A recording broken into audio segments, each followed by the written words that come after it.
The sound was sharp and unforgiving, a crack that tore through the silence of the grand funeral hall like lightning through a dark sky. In that single moment, time seemed to freeze. A coffin meant to hold dignity, memory, and final respect, splintered under an accident no one could take back. What lay inside was not just the body of a dead mother, but a truth so heavy it would shatter a man's pride, rewrite his past, and change the direction of his life forever. Before the story goes any further, pause for a moment.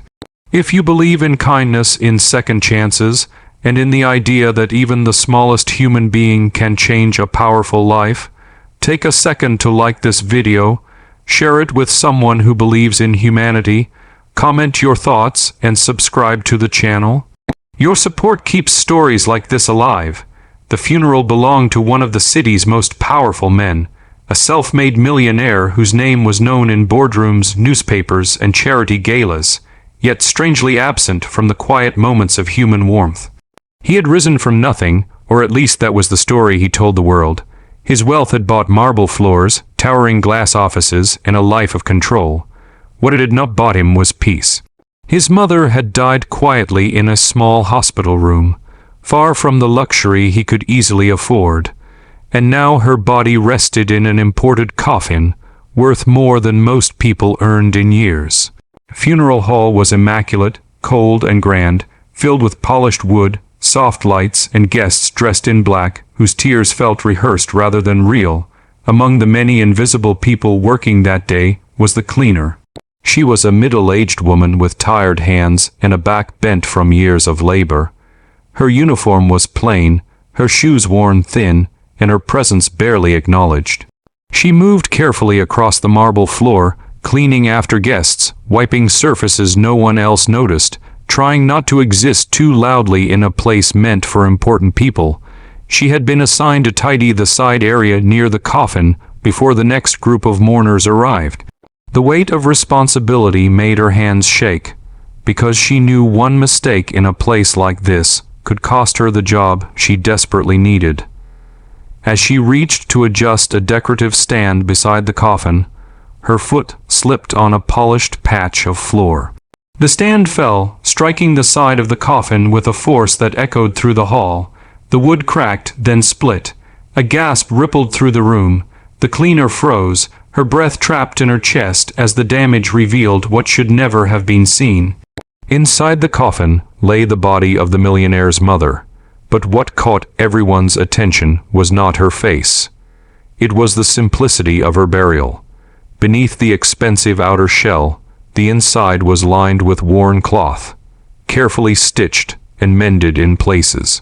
Tucked beside her folded hands was a small fabric pouch, faded and old. It was the kind of pouch poor people used to keep savings, letters, or memories. This did not belong in a coffin paid for with millions. The millionaire, who had been standing at a distance speaking with guests, turned at the sound. He walked forward with irritation hardening his face, prepared to unleash anger at the careless worker who had ruined a perfect display. But as he reached the coffin and looked inside, his steps slowed, his breath grew shallow, something inside him shifted, though he did not yet understand why. The pouch had fallen slightly open. Inside were old, folded papers and a few coins, their edges smooth from years of handling. The papers were not legal documents or money records. They were letters written in shaky handwriting.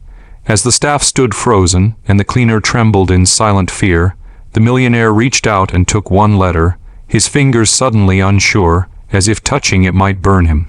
The letters spoke without sound. They told the story of a mother who had lived her entire life in sacrifice. She had worked small jobs, cleaned houses, skipped meals, and mended clothes late into the night so her son could study, eat, and dream. Every letter was a confession of love and apology. Apologies for not giving him more, apologies for being poor, apologies for not telling him how lonely she felt after he became successful and distant. One letter mentioned how she kept the coins as a reminder that even the smallest savings came from love, not wealth, the millionaire's world, built on strength and independence, began to crumble. He remembered ignoring her calls because meetings felt more important. He remembered sending money instead of visiting, believing that financial support replaced presence. He remembered feeling embarrassed by her simple clothes when he finally became someone important. Standing there, staring at the life she never complained about, he realized that the woman in the coffin had been rich in ways he had never understood. The cleaner, still standing to the side, expected punishment. Her mind raced with fear of losing her job, of not being able to pay rent, of explaining failure to children who depended on her. She did not know that her accident had uncovered something no perfectly polished funeral ever could.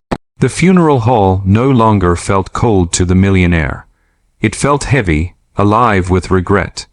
He looked around and saw strangers pretending to mourn, while the one person who truly loved him lay silent before him. The cracked coffin became a mirror, reflecting how fragile his carefully constructed life really was. In the days that followed, the story did not end at the funeral.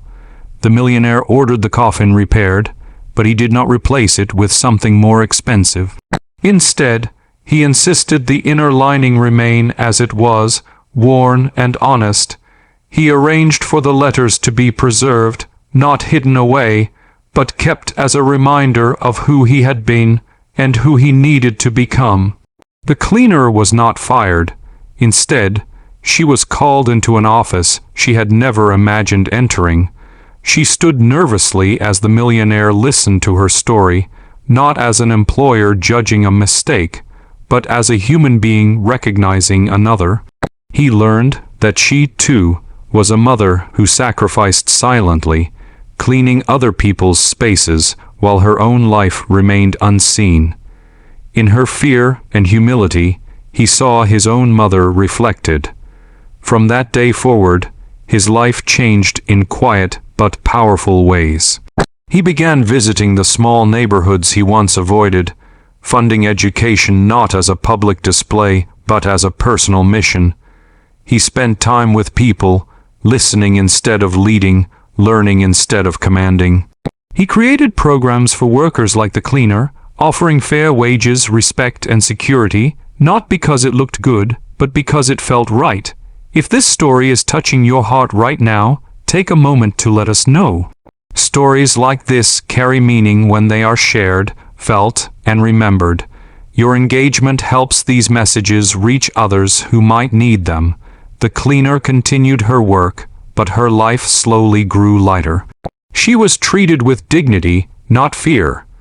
Her children saw a future that did not depend on silence and endurance alone. And the millionaire, once untouchable, learned that true wealth was not measured in numbers, but in the courage to face one's own flaws and change. Before this story ends, there is one special request. Please comment below and share what this story made you feel, or share a moment when kindness or truth changed your life. Your words matter more than you think.